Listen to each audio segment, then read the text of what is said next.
Love is supposed to withstand anything. At least, that's what I believed when I was with Ethan. We had been together for 3 years, and in those 3 years, he had been my best friend, my biggest supporter, and the man I saw my future with. We talked about everything, our plans, our dreams, the life we would build together. He would always say things like, "Nothing could ever change the way I feel about you, Soph. Nothing." And I believed him. His career was skyrocketing, and I was there for him every step of the way. And I was the perfect woman for him. I was successful, I had money, everything he needed in a partner to show off in his business circles. That night was supposed to be like any other.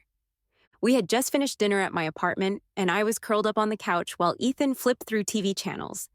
It was comfortable, easy, just another normal night in our perfect little world. Then the smoke alarm went off. At first, I thought it was just a malfunction. Maybe the batteries were low or there was a little smoke from the candle I had left burning in the kitchen. But then I smelled it. Something was burning.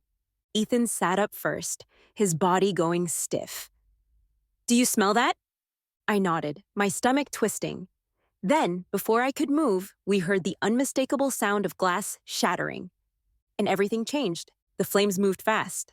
1 second, I was rushing to the kitchen to see what was happening, and the next, thick black smoke was pouring in from under the front door. The fire wasn't inside, it was coming from the hallway outside my apartment, and it was spreading fast.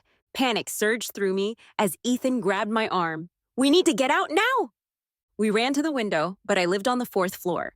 Jumping wasn't an option, the fire escape. I turned toward it, coughing as smoke filled my lungs. Ethan was right behind me as I reached for the window latch, but it was hot, scalding hot.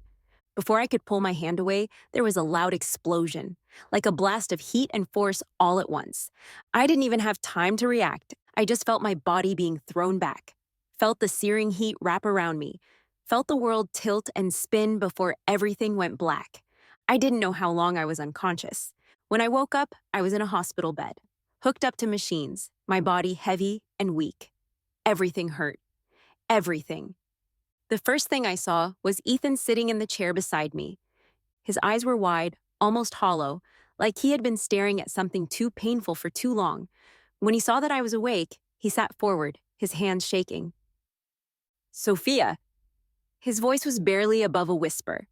I tried to speak, but my throat was raw, dry, like I had swallowed fire itself. A doctor came in before I could process much else.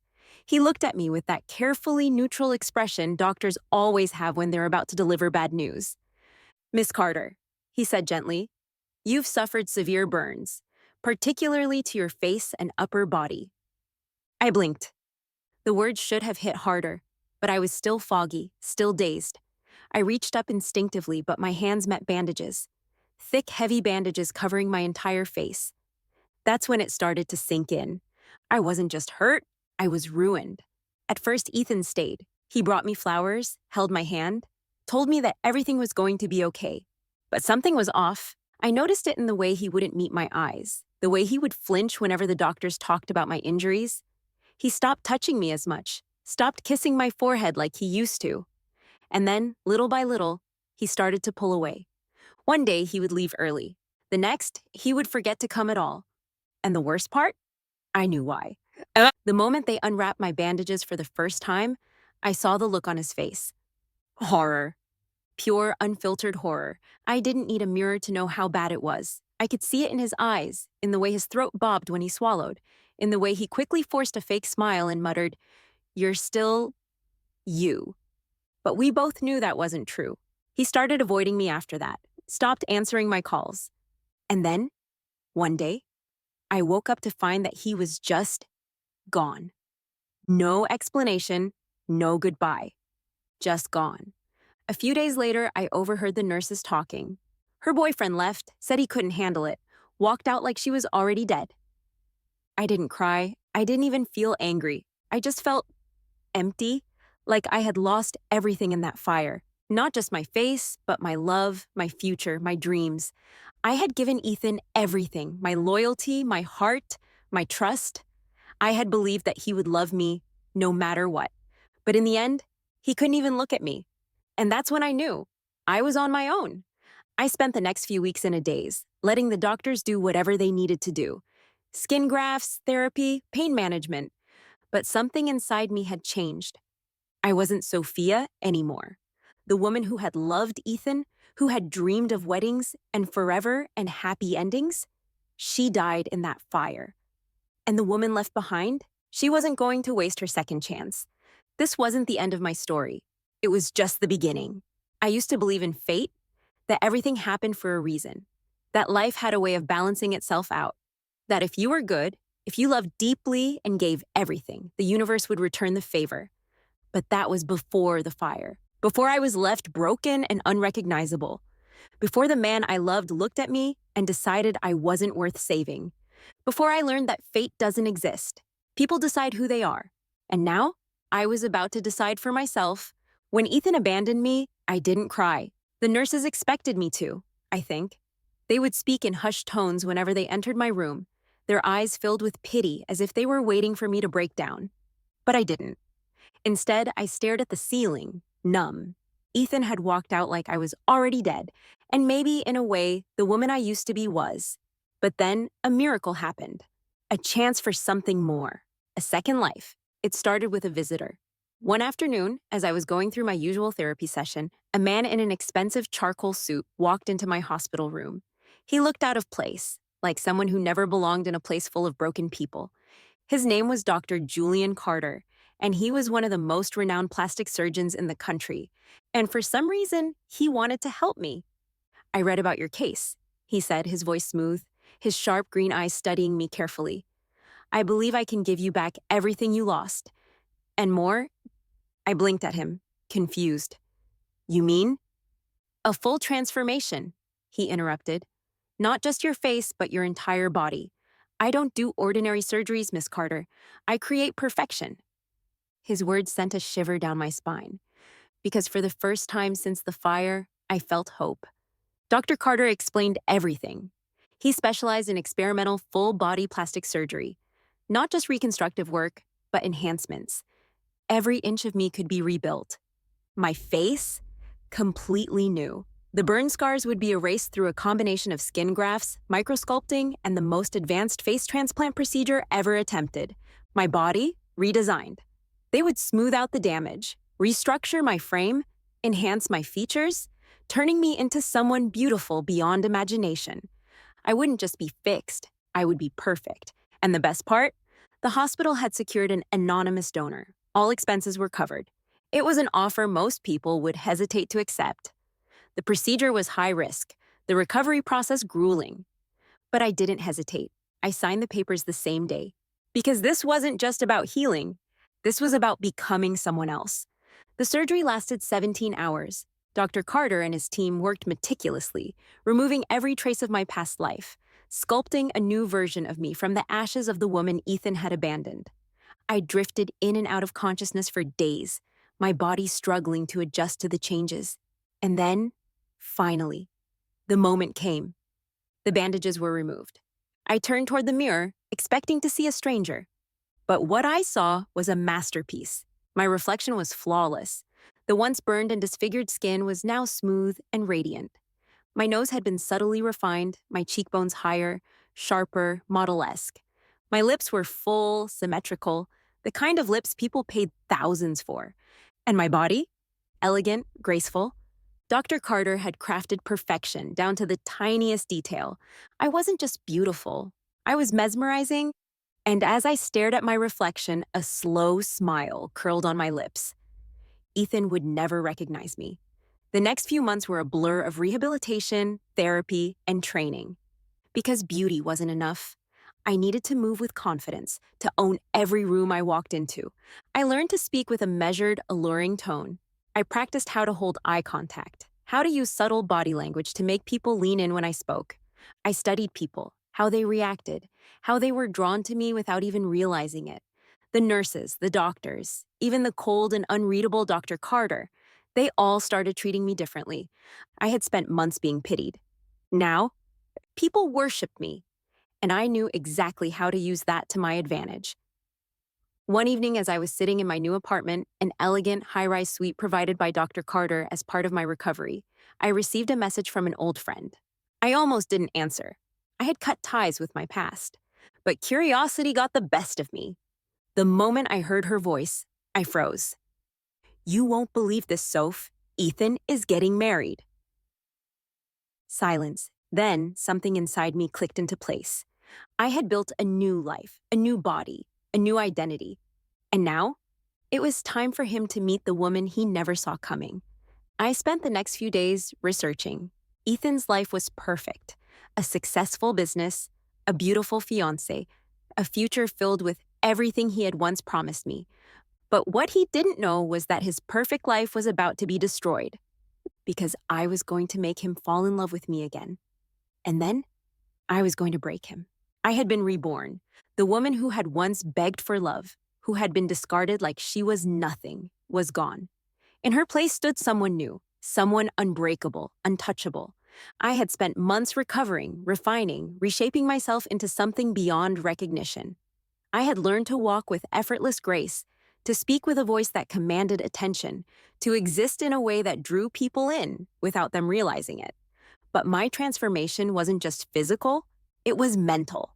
I had to kill the old Sophia entirely if I wanted to become someone Ethan would never see coming. And I had one chance to get it right. A new face needed a new identity. I couldn't just be Sophia Carter, the woman Ethan had abandoned. She was dead. Instead, I became Isabelle Laurent. I spent hours perfecting my story, who I was, where I came from, what my interests were. Every detail had to be seamless. A French mother, an American father, raised between New York and Paris, a background in luxury branding, high fashion, high-end clientele, a refined, elegant demeanor, someone who moved in Ethan's world with ease. I even hired a private consultant, a woman who trained politicians and CEOs on speech, posture, and influence. She taught me how to read a room, how to control conversations, how to make anyone believe I was the most fascinating person they had ever met. And the more I became Isabel, the more Sophia faded into nothing. Before I made my move, I needed to study him. I spent weeks watching from a distance, learning everything about his life. Ethan had built a thriving business, a real estate empire that had made him more powerful, more influential than I had ever imagined. He had friends in high places, clients who trusted him, a reputation as one of the industry's most charming dealmakers. And at his side, the woman he thought he was going to marry. Her name was Olivia. She was everything I used to be: kind, supportive, soft, the kind of woman who believed in forever. I almost felt bad for her because she had no idea who I was, and neither did Ethan. I needed a way in. It had to be natural, effortless, like fate itself had placed me in his path. And I knew exactly how to do it. Ethan was hosting an exclusive charity gala, one filled with New York's elite, business leaders, investors, power players, people who made and broke fortunes with a single handshake. And of course, Olivia would be there, glowing on his arm. I secured an invitation through a connection, a man I had met at a private networking event, one who had been so mesmerized by me that he never even questioned my story. The night of the gala, I stood in front of the mirror, taking one last look at the woman I had become. I was stunning. A deep, emerald silk gown that draped over my body like liquid, cinched at the waist, plunging just enough to be unforgettable. Hair in soft waves, delicate yet untouchable. And my face?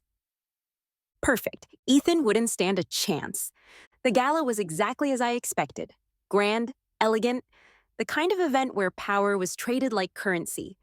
I moved through the room like I had always belonged there, brushing shoulders with billionaires, exchanging polite laughter with their wives.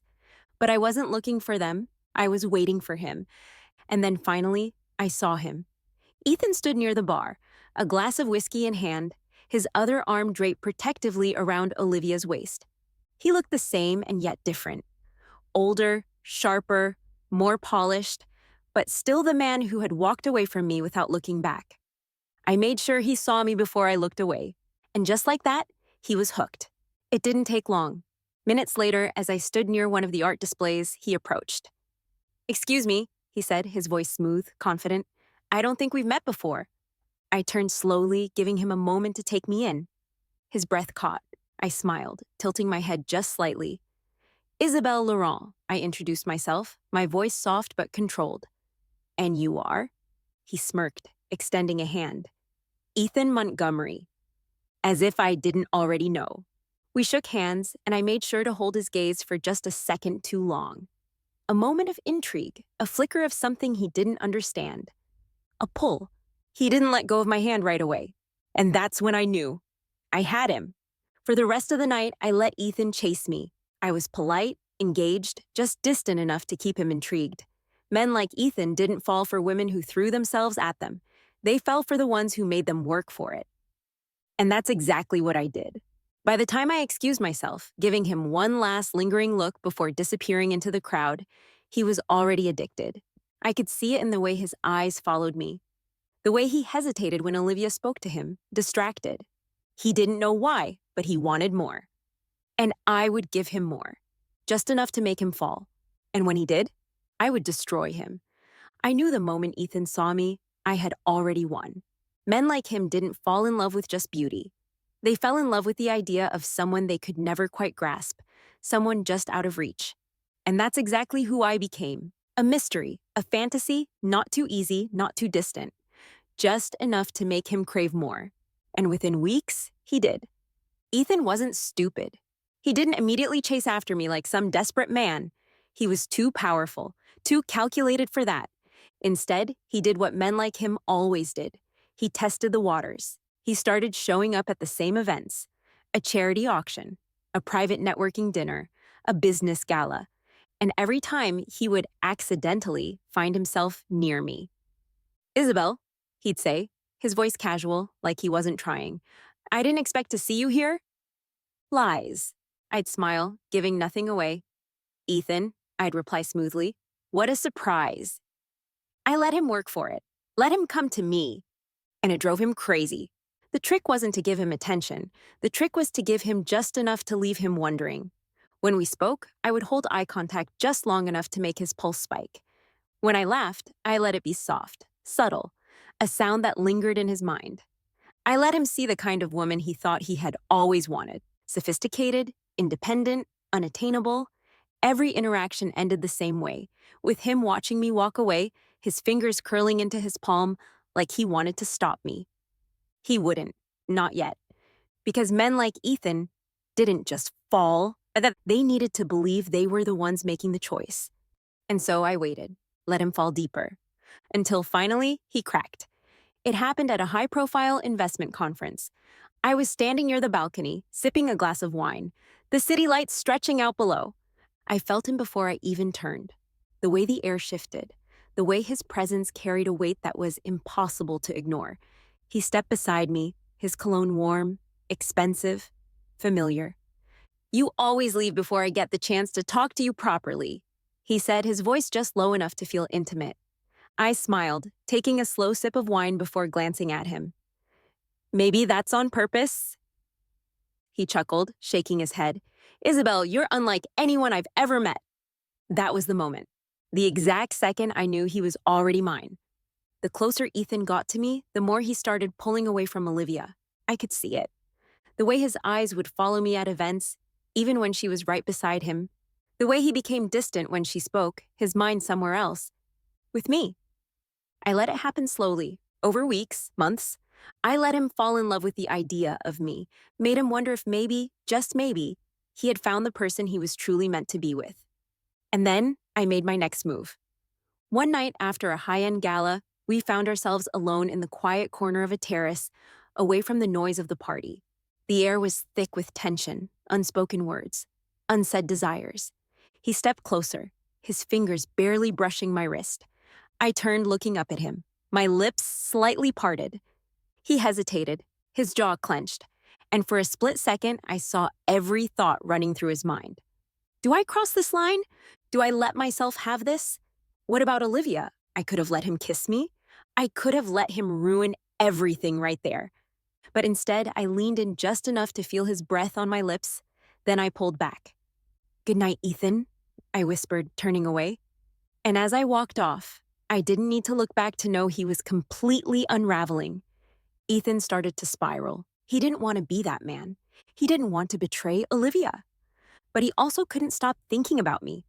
And soon, it started showing. Olivia noticed first. "You're different," she told him one night, her voice full of quiet pain. "You don't look at me the same way anymore." Ethan dismissed it, lied to himself, until one night, Olivia found the proof. A text from me, a simple message.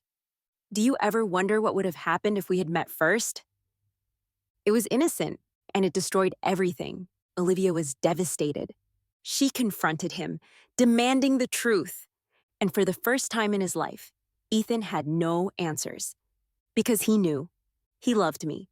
Or at least, he loved who he thought I was. And Olivia? She walked away.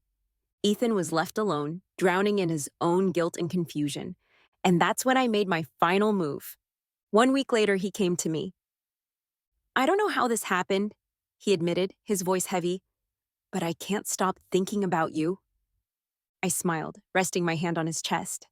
"Then don't, uh, It didn't take long after that. Ethan fell hard. And when he proposed, I acted surprised, even though I had known it was coming. A ring, a promise, a future together. Exactly what I wanted, exactly what I planned, and exactly what I would use to destroy him. Destroying Ethan wasn't just about breaking his heart. That would have been too easy. No, I wanted him to lose everything. His wealth, his business, his reputation, all of it. But to do that, I had to be patient. I had to play the perfect game. I spent months carefully, methodically, tearing him apart from the inside. And the best part? He never saw it coming. Men like Ethan thrived on power and control, on the people around them who fed their ego, validated their decisions, and built them up. So the first thing I did, I made sure he had no one left to turn to. I planted doubts in his mind about his closest business partners. "Are you sure you can trust them, Ethan?" I'd say, my voice just concerned enough to sound genuine. "They seem to be making moves behind your back." I created tension between him and his investors. A casual comment here, a well-timed rumor there. Soon his investors started questioning his leadership. One by one, the people who had supported Ethan, the ones who had held him together, started pulling away. And he didn't even realize I was the one pulling the strings. Ethan was brilliant when it came to real estate, but his arrogance was his greatest weakness. So I used that against him. I convinced him to take risks he shouldn't have. "Ethan, why are you playing it safe?" I purred over candlelit dinners. "You're better than that. You need something big, something that'll make people talk." He wanted to impress me. He wanted to prove himself. So when I planted the idea of a high-stakes, risky investment, he jumped at it. The deal collapsed within months, costing him millions. I manipulated his most trusted employees. I found out who had grievances against him, who resented him, who felt underappreciated. I met them privately, playing the sympathetic role. "You deserve better," I told them, "and I can help you." One by one, his top executives started quitting. His company bled out from the inside, and he had no idea why. I leaked damaging information, financial reports, confidential emails, tiny, seemingly insignificant details that, when pieced together, made it look like Ethan was hiding something shady. The media ran with it. Investors panicked, and soon, his empire was crumbling. By the time his business was falling apart, Ethan had only one person left to turn to: me. And I made sure he did. I became his safe space. Every time something went wrong, I was there. A soothing voice, a comforting touch, the only constant in his life. "You'll get through this, Ethan," I murmured, running my fingers through his hair as he rested his head in my lap. "I believe in you." I made sure he felt like he needed me. "I don't know what I'd do without you," he whispered one night, his voice raw, and I smiled, pressing a kiss to his forehead. "You'll never have to find out." A lie, because soon I was going to disappear, and when I did, he'd have nothing left. I timed it perfectly, 1 week before the wedding. 1 week before he thought he was about to seal his future with me. That's when I let everything collapse. His company hit rock bottom. The board held an emergency meeting, demanding answers. His name was in the headlines, for all the wrong reasons. Allegations of fraud, whispers of corruption. His financial empire was in ruins. Stocks plummeted. Investors pulled out. And then, I told him the truth. Standing in the dim light of his penthouse, watching as he drowned in his own failures, I whispered the words that would break him completely. You don't recognize me, do you, Ethan? His head snapped up, confusion, then dread, and finally, horror. I took a slow step closer, watching as he paled. My name isn't Isabel, I murmured. It never was. His breathing turned shallow. Who are you? I smiled. You left me in that hospital bed, I whispered. You walked away and never looked back. You thought I was dead. Ethan stumbled back like I had physically struck him. No, he choked. That's impossible.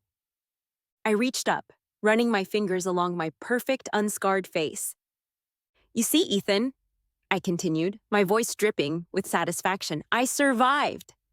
And now I've taken everything from you. His breath hitched. His hands trembled. He finally understood. The woman he had fallen in love with, the woman he was about to marry, the woman he had worshipped, was the same woman he had abandoned. I could feel the exact moment when Ethan's entire world shattered. It wasn't when I said my name wasn't Isabel. It wasn't when I told him I had taken everything from him. It was when he looked at me, truly looked at me, and saw Sophia. And the worst part, I didn't even need to prove it. He knew. The air between us grew thick, suffocating, the silence stretching so long it became unbearable. I watched as his mind raced, as every memory of me, every kiss, every touch, every whispered confession came crashing back, tainted with the truth. His knees almost buckled. His mouth parted, but nothing came out. His breathing turned shallow, erratic, as if his body was rejecting the reality in front of him. No! He finally choked. His voice barely a whisper. I took a slow step forward, letting him see me up close, letting him see what he had done. Yes, I said softly, my voice laced with something cruel. It's me. His whole body shuddered. He shook his head violently. No, Sophia is dead? I finished for him, tilting my head. That's what you told yourself, right? That's how you were able to sleep at night? Ethan staggered back, gripping the edge of the sofa, like he needed something to anchor him. His face was a mask of sheer horror. I smiled. Surprise? I murmured. I had never seen Ethan look so utterly lost. His eyes darted across my face, desperately searching for a lie. For a moment, he almost convinced himself that this was all some twisted joke. But then he looked into my eyes, and he saw her. The woman he had left behind in a hospital bed. The woman he had abandoned without a single goodbye. Me. His breath hitched, and a choked sound escaped his throat. No, no, no, no. I arched an eyebrow. What's wrong, Ethan? Don't like the way fate played out? He clutched his head, shaking it like he could erase what was happening. I didn't know, he whispered, his voice ragged, broken. You thought I would die.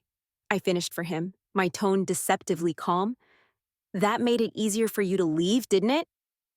His face twisted in pure anguish. Sophia, Don't say my name like you deserve to, I snapped, my voice turning sharp, cold. He flinched, his eyes wide, desperate, drowning in guilt. And then, he dropped to his knees.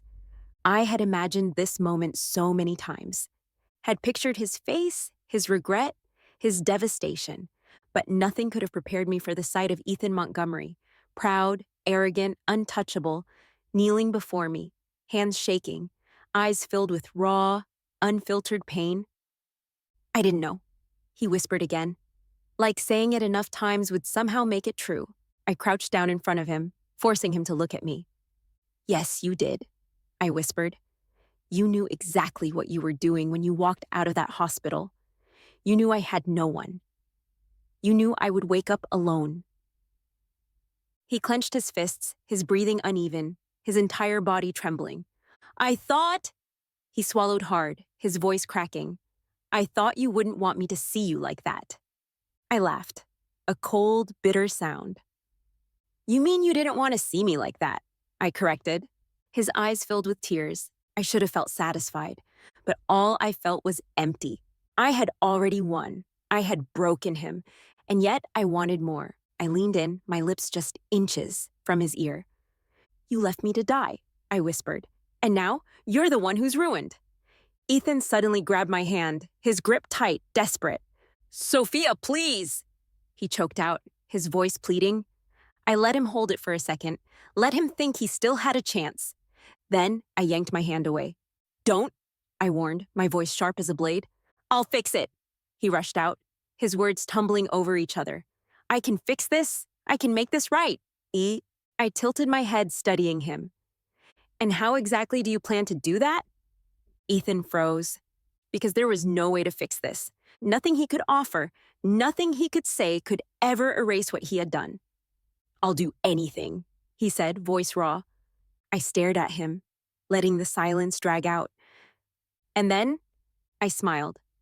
That's the thing, Ethan, I whispered. I don't need you to do anything, because I've already won. He shook his head, his hands clenching into fists.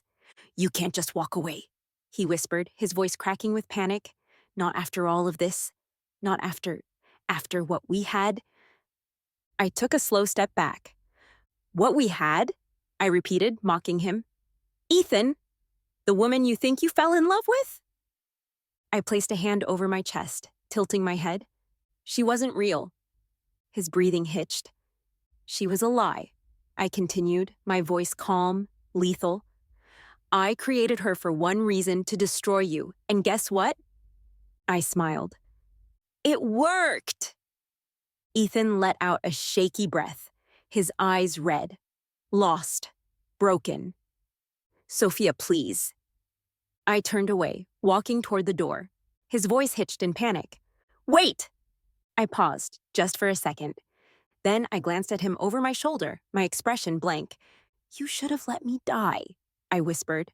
And then I walked out, leaving him to drown in the wreckage of what he had done. The moment I stepped out of Ethan's penthouse, the cold night air hit me like a final breath of freedom. I didn't look back. I didn't hesitate, because there was nothing left for me in that place. No regret, no sadness, no lingering attachment. Only the satisfaction of knowing that Ethan Montgomery would never be the same again. And for the first time in years, I felt free.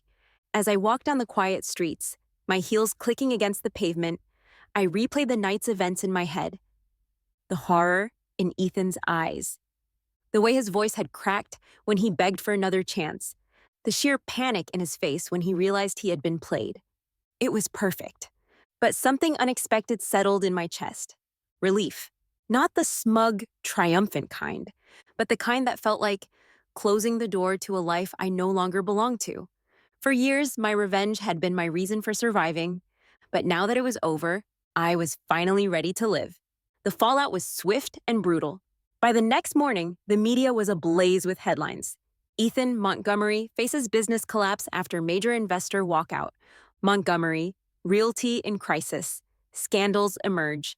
Ethan Montgomery's fiancée vanishes before wedding. Sources say she left him broken. I sat at a quiet cafe, sipping my coffee as I read through the articles. He had tried to do damage control, but with his company in freefall, his investors pulling out, and his reputation in ruins, there was no saving him. I had made sure of that. Ethan Montgomery wasn't just heartbroken, he was powerless, and he had no one to blame but himself. A week later, I spotted him. I hadn't planned to. I was on my way out of the city tying up loose ends when I saw him sitting alone in a dimly lit bar. He looked unrecognizable. His once perfect suit was wrinkled. His usually well-groomed hair was a mess. His eyes, the same eyes that used to look at me with admiration, then disgust, then love, were now hollow. I stepped inside, curious. He didn't notice me at first. He was hunched over a glass of whiskey, staring at nothing. Then, as if sensing me, he lifted his head. Our eyes met. For a long, agonizing moment, neither of us spoke. Then he let out a bitter laugh. You really did it, he murmured, his voice rough, exhausted. I took a slow step forward, tilting my head. Did what? I asked, feigning innocence. He exhaled sharply, shaking his head. Destroyed me. I didn't deny it. because we both knew it was true. He studied me, like he was trying to find the woman he had once abandoned. "You look happy," he muttered. I smiled. "I am?" He swallowed, looking down at his drink. "Was any of it real?" he asked, voice low, almost vulnerable. I knew what he meant. Did I love him? Did I ever? I let the silence stretch between us, watching the way he squirmed under it. Then I leaned in slightly, my voice gentle but firm. "It doesn't matter." Ethan's fingers tightened around his glass. "Tell me it wasn't," he pleaded. His voice was so desperate, so broken, that for a brief second, I almost felt sorry for him. Almost. Instead, I straightened, pulling my coat tighter around me. "Goodbye, Ethan," I said softly. And then I walked away for the last time. I left the city that night, not because I was running away, but because my revenge was complete. I had no unfinished business, no lingering resentment. Ethan Montgomery was no longer a part of my story. And as I drove along the empty roads, the cool night air rushing in through the windows, I realized something. For years, I had lived for my revenge. But now, I was free to live for myself. And for the first time in my life, that was enough.